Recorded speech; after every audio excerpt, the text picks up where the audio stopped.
Hey, what's going on, guys? Today I'll show you a thriller TV series named Bloodride. Spoilers ahead, watch out and take care. The story begins with a bus coming to a halt by the roadside. The driver gets on and looks back at the empty cabin. However, as the bus slowly starts moving through the rainy night, passengers can be seen filling the seats through the rearview mirror.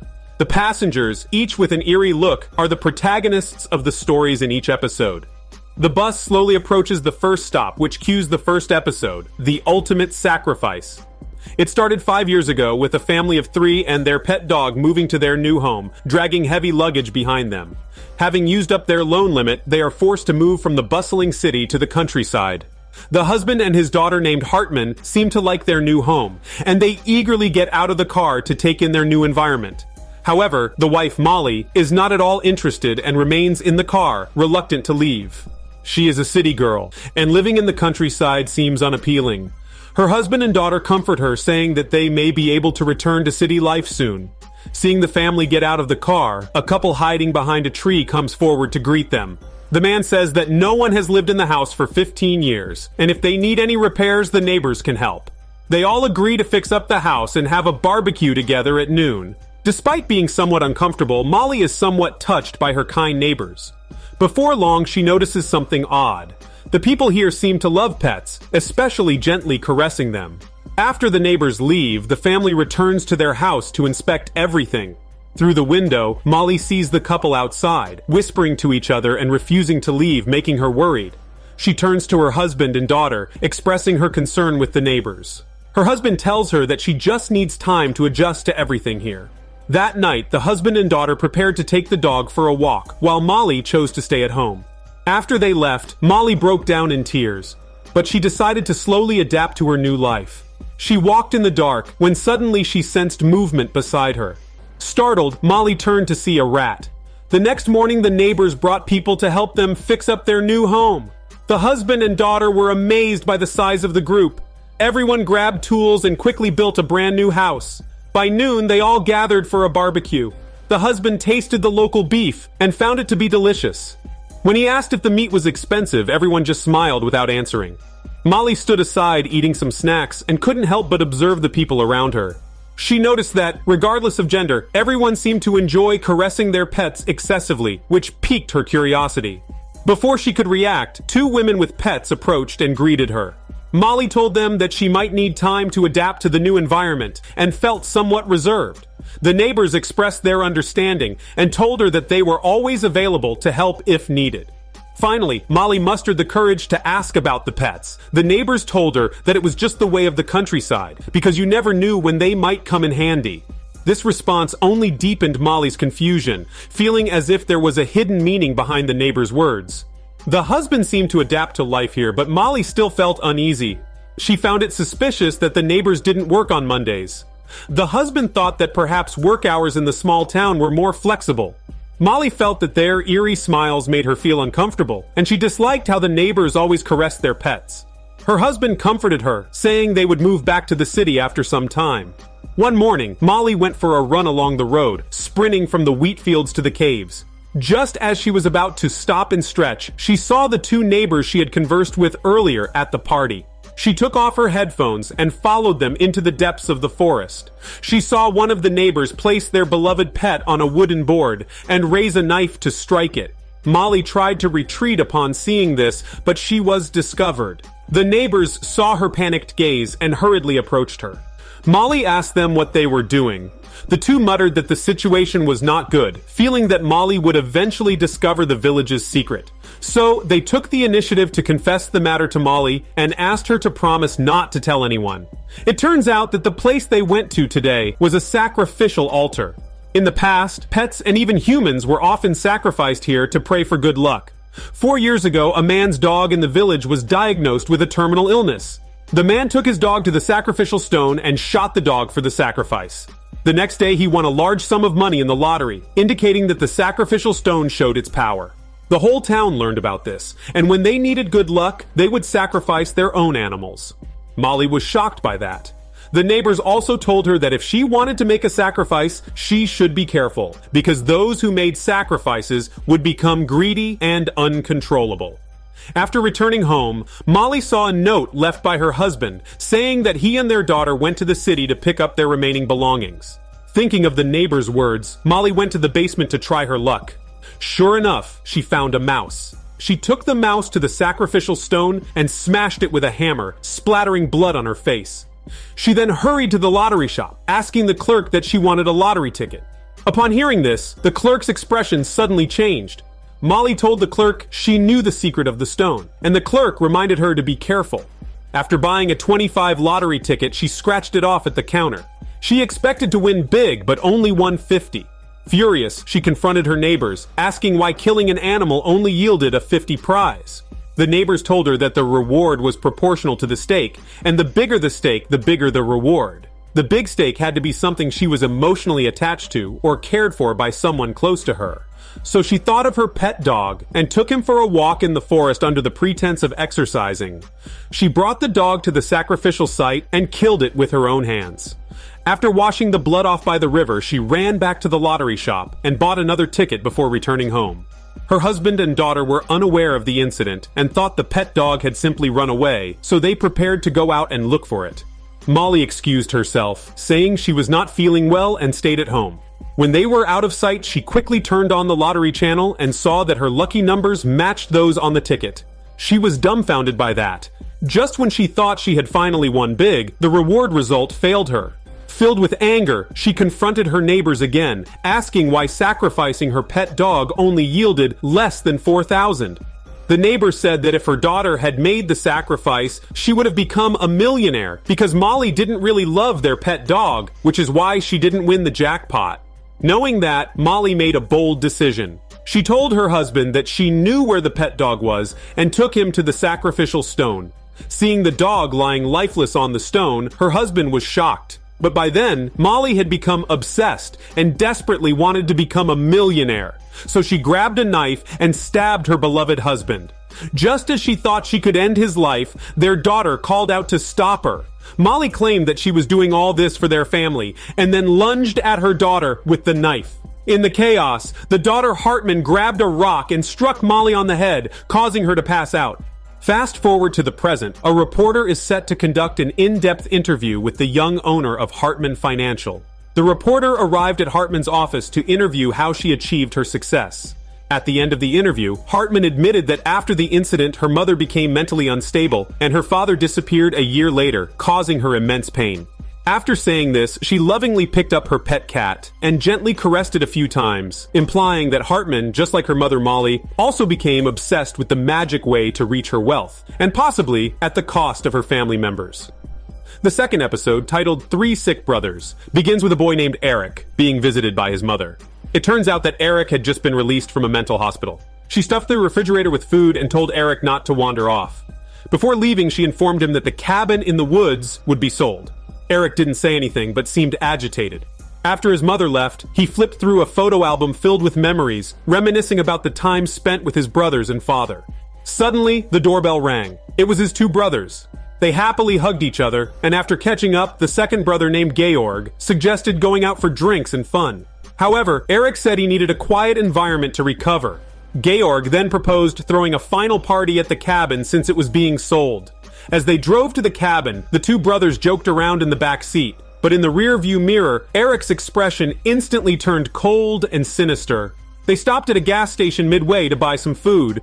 While parking, Eric accidentally knocked over a promotional sign. Inside the store, he was startled by his own reflection in the mirror.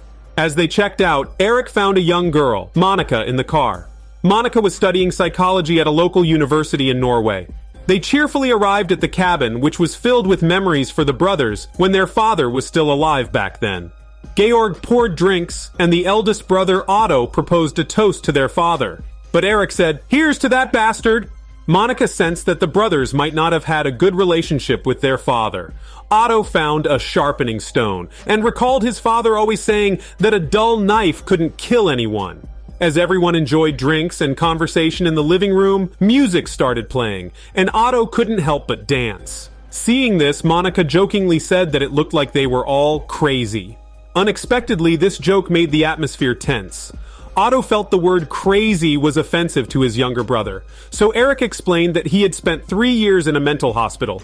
Realizing she had said something inappropriate, Monica excused herself to the bathroom. Georg comforted Eric, assuring him that he could use his way to win Monica's hormones over. Monica didn't leave because of the awkwardness and mentioned that she would soon become a psychological counselor. She was curious about what had happened to their father, but Eric just stared at the photographs in silence. Upon returning home, Eric's mother couldn't find him anywhere.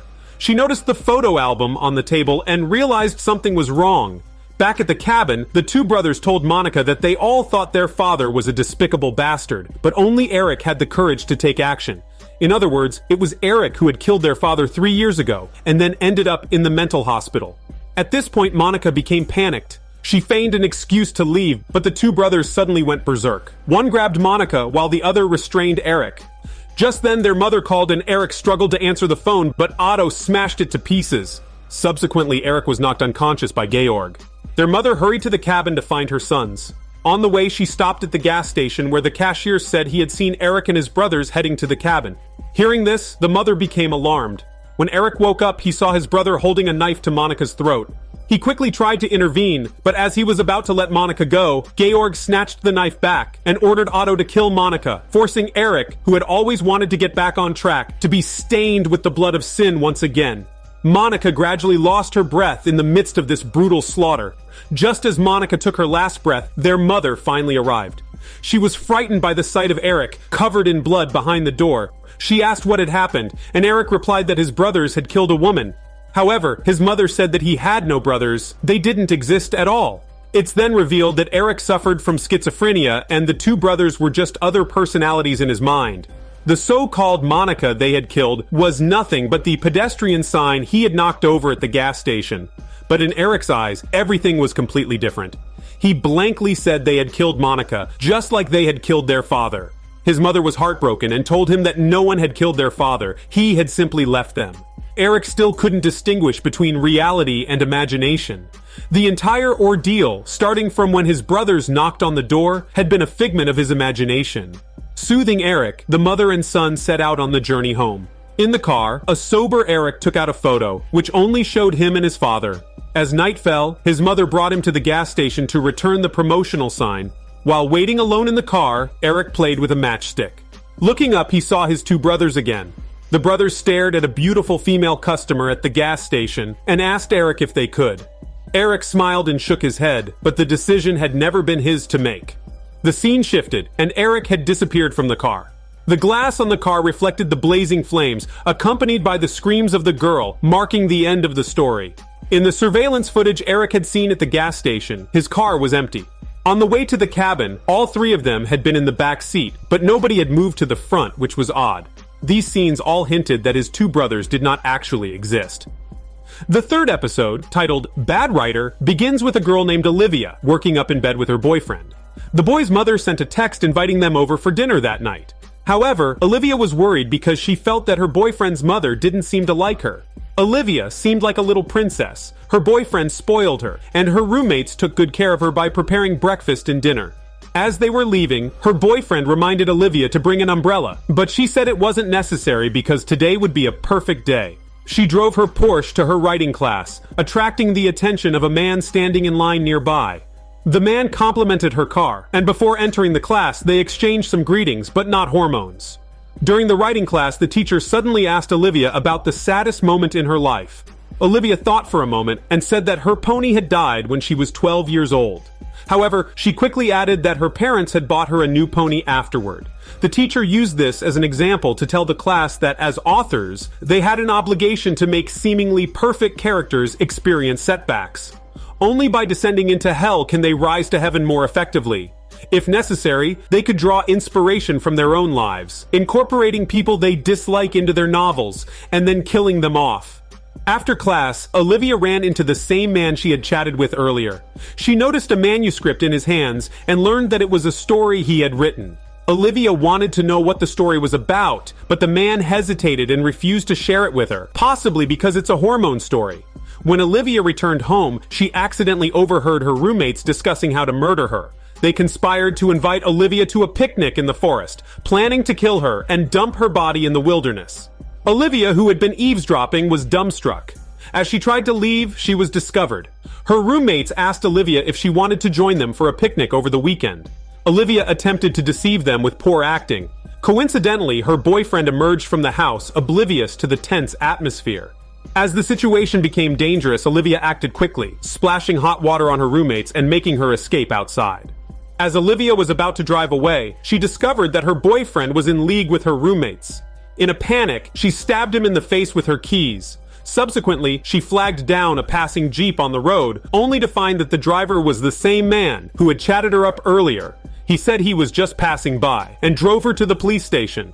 As Olivia got out of the car, she accidentally mixed the man's manuscript with her belongings. While waiting at the police station, she was once again targeted by her roommates. As she fled, she tripped, and the manuscript scattered all over the floor. Olivia suddenly realized that the story the man had written was exactly the bizarre and twisted day she had just experienced.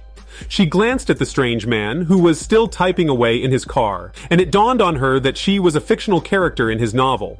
Determined not to accept her fate, Olivia pulled out her notebook and began writing the man's story. Driven by a vengeful spirit, she turned the man's computer into a monster that bit off his fingers. As she opened up a new world, Olivia was excited to discover that she could manipulate other people's lives as well. She called the man, threatening to make it impossible for him to write ever again. She then climbed into his car, but the man confessed that he had actually liked her for a long time. He had done all this to bring her to her lowest point, only to give her a perfect ending, just as their teacher had said that day. Olivia was touched by him and believed him. She then took out her laptop and helped him restore his fingers. The two decided to sit down and have a serious talk. After all, with this ability, they might as well consider how to reshape their own perfect lives. Just as the two were daydreaming about their wonderful future lives, Olivia suddenly noticed that one of the 3 samurai swords on the table had disappeared. The man didn't think much of it, assuming that Olivia must have misremembered. Panicked, Olivia asked him if he had been secretly writing another story. The man hesitated for a moment, finally realizing that things weren't as simple as they seemed. Could it be that there was a third person writing their story? As they pondered, Olivia's boyfriend suddenly appeared, holding the missing samurai sword. He stabbed the man through the body, and blood splattered onto Olivia's face as she screamed in a chicken voice. At that moment, their writing teacher emerged from behind the boyfriend, revealing that she was the boy's mother. With a sinister laugh, Olivia watched helplessly as her boyfriend lunged towards her with the sword. The scene shifted, and it turns out that everything that had just happened was taking place within a computer. A blonde woman was writing Olivia's story, immersed in the thrill of killing her off. Apparently, she's the mother of Olivia's boyfriend. Her husband reminded her to stop writing and help with the barbecue. The woman took the barbecue fork, and the guests she invited earlier arrived as expected. It was their son and his girlfriend, Olivia. Olivia cautiously tried to gauge the situation, worried that her presence might be troubling her boyfriend's mother. But the mother appeared to be very friendly, giving Olivia a big hug. However, the next second, she plunged the fork into Olivia's abdomen. The family stood there, frozen, as the mother confidently assured them that everything was fine. She could just delete the text, but it was too late. It turns out the mother was still immersed in her fictional world, where words could be erased, but she forgot that she's already placed in the real world, which could not be replayed. Just as she couldn't rewind her own life, creating a world of her own in her writing was perhaps a manifestation of her resentment towards reality. This explains why the boy's mother vented all her dissatisfaction in her fictional world, and thus ended up bringing the irreversible tragedy to the real world. The 4th episode, titled Lab Rats, begins with Edmund, who was the owner of a pharmaceutical company. To celebrate the development of an antidepressant, he invited key members to his home for a celebration. 5 people attended the party: a sexy secretary in a floral dress, Edmund's wife, an unnamed old employee, R&D team leader Philip, and a newly appointed employee named Newbie. Although the team appeared happy, there were underlying tensions. The new drug had outperformed their long-standing competitor, and Edmund was in high spirits during the dinner. He grabbed the secretary's flirty hand, telling that everyone was the smartest person in the company. His wife watched the scene coldly. Later, Edmund raised his glass to toast the smartest person in the room, Newbie.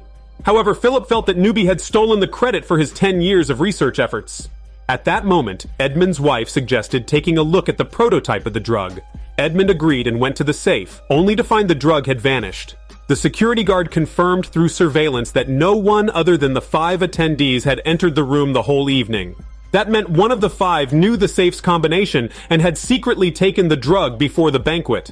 Edmund quickly announced the situation to everyone. Sensing the gravity of the situation, his wife was the first to stand up and suggest searching the others. She volunteered to be searched first, followed by Philip, Newbie, and then the secretary. When it was the sexy secretary's turn, Edmund personally conducted the search. His wife, furious at seeing her husband touch another woman, pushed Edmund away and took over the search herself. After searching all 4, nothing was found. A frustrated Edmund angrily ordered everyone to undress. Newbie laughed, but the security guard pulled out a gun, warning them that this was no joke. To clear their names, everyone reluctantly complied and removed their clothes, revealing their smelly bodies. At that moment, Edmund suddenly realized he had overlooked one person, his wife, who had been standing by his side all along. He asked her to undress as well. The 5 of them then stood naked in the dining room as the security guard inspected their clothes and belongings, but the drug was still nowhere to be found. Then, Edmund noticed a white mouse on the table, and a crazy idea popped into his head. He herded everyone into a transparent glass room in the basement laboratory. He told them that to get out, they would need to enter the same password used for the safe. Although they didn't know who had stolen the drug prototype, keeping everyone locked in the room would surely expose the thief. After Edmund left, his wife immediately tried to unlock the password lock, but failed. At that moment, Philip's face suddenly twitched. The old employee explained that he always reacted this way when he was nervous. Hearing this, Newbie questioned Philip, asking if his nervousness was due to stealing the drug prototype. Philip denied the accusation. Over the following hours, the 5 of them had to find the disguised thief among themselves in the laboratory. The wife turned her suspicion to the secretary, accusing her of seducing her husband with her big hormone mountains. Surprisingly, the secretary countered by asking if the wife might have sought revenge by stealing the prototype because she knew her husband was cheating on her.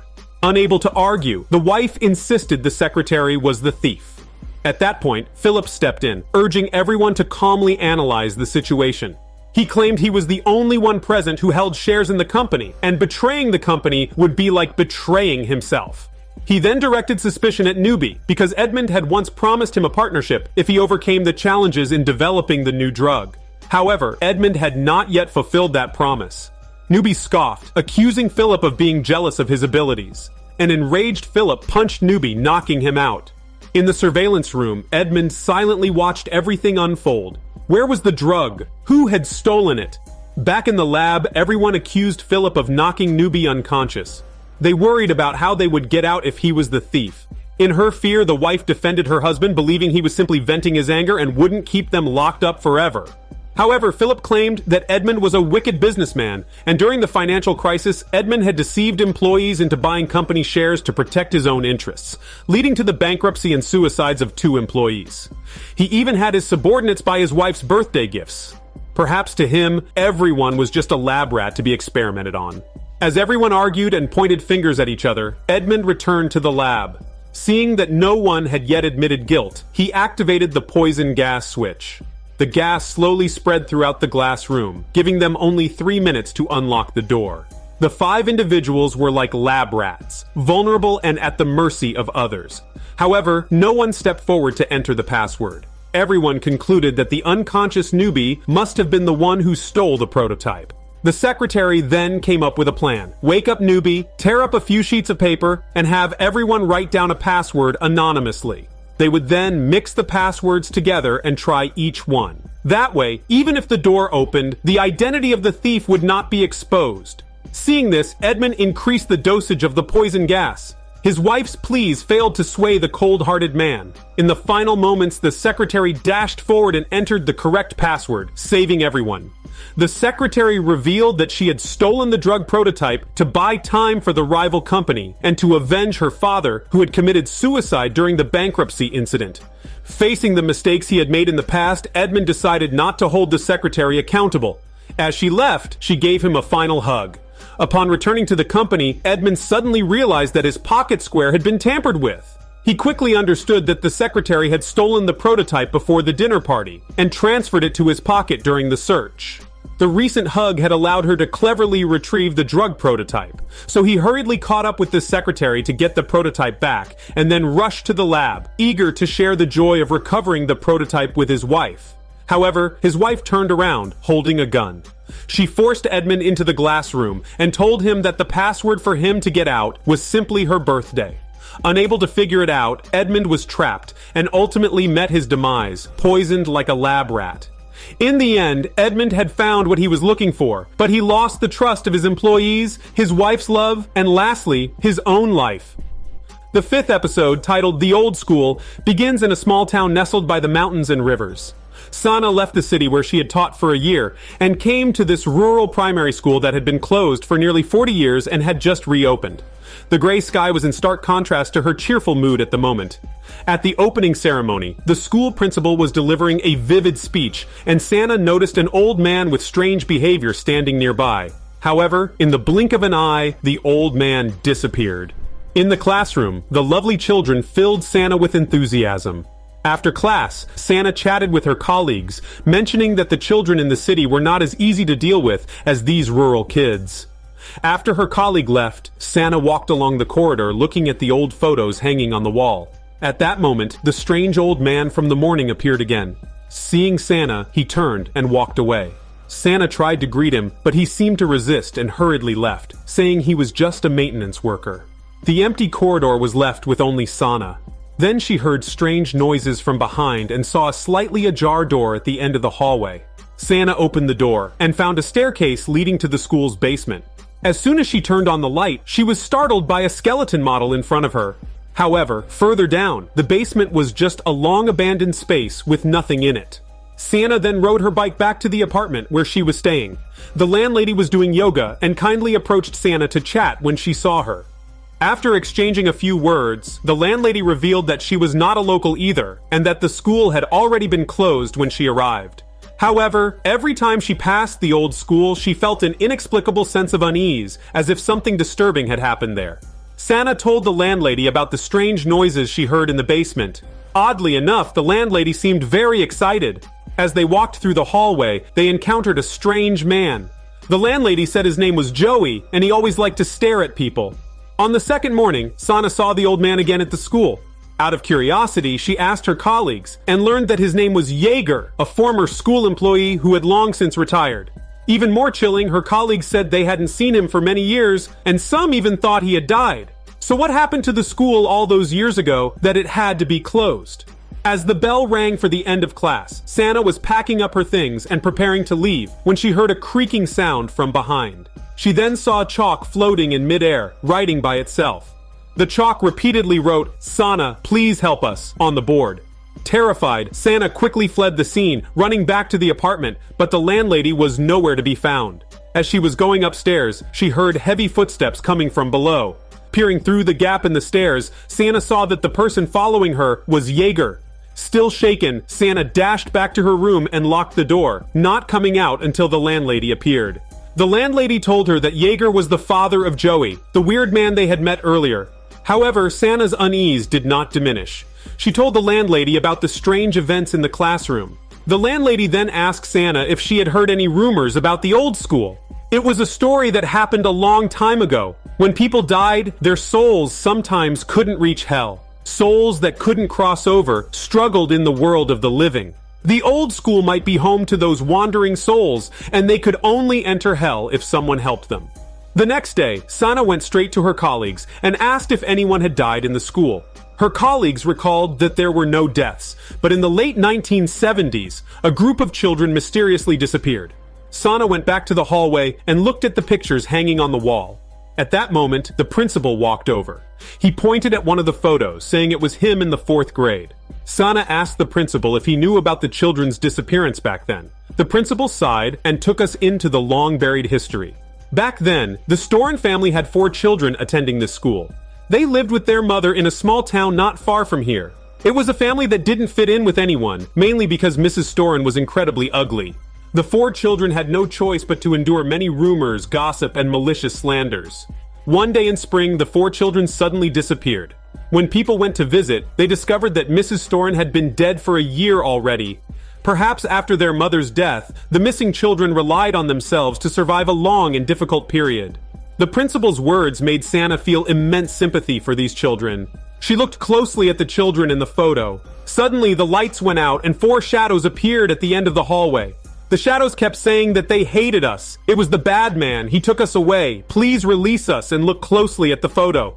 The frail figures begged Sana. To verify the principal's words and to save the 4 children, Sana rode her bike alone to the Storin's house. There she found the dolls that the children in the photo were holding. Just then, Jaeger appeared. He said that Mrs. Storin was a madwoman and her children were the children of Satan. He even cursed and chased Sana away. Returning to the apartment, Sana found the landlady and told her the story of these children. Together, they discovered an old newspaper hidden in the frame's layers, with strange symbols on it. The landlady said that these were actually ancient spells that could help the children cross the boundary and no longer wander the world of the living. At night, the 2 women went to the school's basement, where they heard strange sounds again. Following the sounds, Santa noticed something peculiar about the floorboards. Lifting the floorboards, she found that the soil underneath was loose. She took out a crowbar and started digging. Soon, a child's skull emerged. They arranged the skull in candles and began the ritual to help the children pass on. As the spell was recited, the candles went out. The 4 children appeared in the basement, thanking Santa for her help. They also mentioned that the people in the town disliked them, and it was Jaeger who brought them to the school basement and brutally murdered them. Just then, footsteps came from the stairs. It was Jaeger. He asked the 2 women why they were there, and Sana confronted him, asking if he had killed those children. Unexpectedly, Jaeger admitted to it without hesitation. He claimed that the children were demons and should not have been allowed to live in this world. He believed that he had done everyone a favor by eliminating them. Killing an entire family based on rumors was absurd, but Jaeger yelled that it wasn't a rumor. In fact, his son Joey had been taken into the woods by those children and returned in a dazed state, which explains why Joey behaved weirdly now. When Jaeger saw the candles on the ground, he's shocked, saying that they're not ordinary children, but the children of Satan. Before he could finish his sentence, the 4 children behind him revealed their sharp claws and fangs. It was already too late for everybody, since the demons were now released. The last episode, titled The Elephant in the Room, begins with a man named William preparing an elephant costume for a masquerade ball held by the company he worked for. Just as he was getting ready to head to the company, his wife expressed her confusion because someone had mysteriously fallen off the company building recently. At the company, colleagues were dressed in various animal costumes. Everyone was quietly discussing the recent events that had taken place. The 2 new employees, Newbie Girl and Newbie Boy, were having a great time chatting with each other. At that moment, the boss took the stage to deliver the opening speech for the ball. He mentioned that they were holding the ball as a celebration of the company's exceptional performance, as a way for everyone to relax. When the boss mentioned the incident that happened in May, he showed sadness. Martha, who had accidentally fallen and was now in a coma, was indeed very pitiable. The boss then invited old employees, William and Helene, to the stage to share their thoughts, as they were both from the same department as Martha and had witnessed her fall. Helene expressed great sorrow for Martha's ordeal. Before Helene could finish, the boss saw that the atmosphere was getting weird and took back the microphone to announce the start of the ball. He comforted everyone not to dwell on unhappy things. However, this incident piqued the curiosity of the 2 newbies. Newbie Girl's phone received a picture from William. It was an elephant's trunk. Perhaps it was just a joke, so they didn't pay much attention to it. As they looked at William in his elephant costume on the dance floor, they thought of their colleague Martha. The 2 then went to the balcony where Martha had fallen, discussing the information they knew. After the fall, Martha was so badly injured that even her parents couldn't recognize her. Newbie Girl thought that since there were railings all around, maybe it wasn't an accident. Could it be that William and Helene had pushed Martha? Just then, William walked over. The 2 wanted to explain to William what they had just been discussing, but William pushed them together until the 2 were about to tongue massage each other. William simply turned around and left, leaving the 2 utterly baffled. William returned to the ball and had an even better time, dancing with Helene in the middle of the dance floor. The 2 approached a senior to inquire about Martha's situation. The woman, who had had a bit too much to drink, told Newbie Girl that there had been some conflicts at the time, but they had all signed confidentiality agreements, so she couldn't reveal any information. The two became increasingly curious and learned from a male colleague that Martha had always been bullied at the office. Just a few days before Martha's fall, a coworker had seen a prank photo of her. After finding the coworker, she led them to the printer, where they found the prank photo in a drawer. Someone had sent the photo to the shared printer, but the company had suppressed the incident and no one knew who had sent it.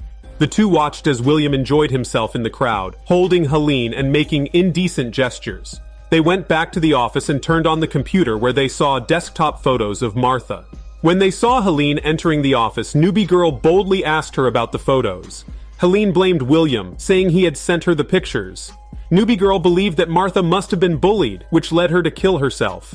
Helene explained that Martha had attacked her and William because Martha had feelings for William. After William rejected her, Martha became strange and believed Helene had a special relationship with him. That day, Martha had charged at them on the upper floor, and when they dodged her, she fell over the railing. After saying this, Helene deleted all the photos on the computer. However, Newbie Boy had already made a backup of the pictures. The two searched for William again, only to see Helene hurriedly pulling William away. The two went to the print room, where William communicated with Helene only through printed text. Newbie Girl wanted to avenge Martha, so she and Newbie Boy decided to lock the two in the print room. But William and Helene were unaware of what was happening outside, and continued to communicate through the printer. Helene read the printed text, one sheet after another. The two newbies used the projector at the ball to display Martha's photos. As the pictures appeared on the big screen, people started to gossip, thinking Martha was a madwoman. The senior told Newbie Girl that nobody had ever bullied Martha. Instead, Martha was always bullying others. The male colleague had just finished smelly business in the restroom when he noticed bloodstains on the floor. He opened the stall door to find William covered in blood. Upstairs, Helene sensed something was off. She felt the William standing next to her made her uncomfortable. Moreover, the printed texts were becoming increasingly terrifying. Helene felt fearful by the content, and the others in the hall learned from the male colleague that William had died in the restroom. They wondered who the elephant in the print room was. Inside the print room, William took off the elephant mask, revealing Martha's hideous, terrifying face. Helene tried to escape, but found the door locked. She screamed for help, but no one responded. The crazed Martha cut off Helene's hand with a cleaver, and her screams filled the air. The crowd looked up to see blood splattering on the glass. Helene knocked on the glass for help, but was dragged back by Martha. In the end, Martha stood in front of the glass, revealing her horrifying and ghastly face. This is Daniel CC Movie Channel. Stay safe and enjoy your day.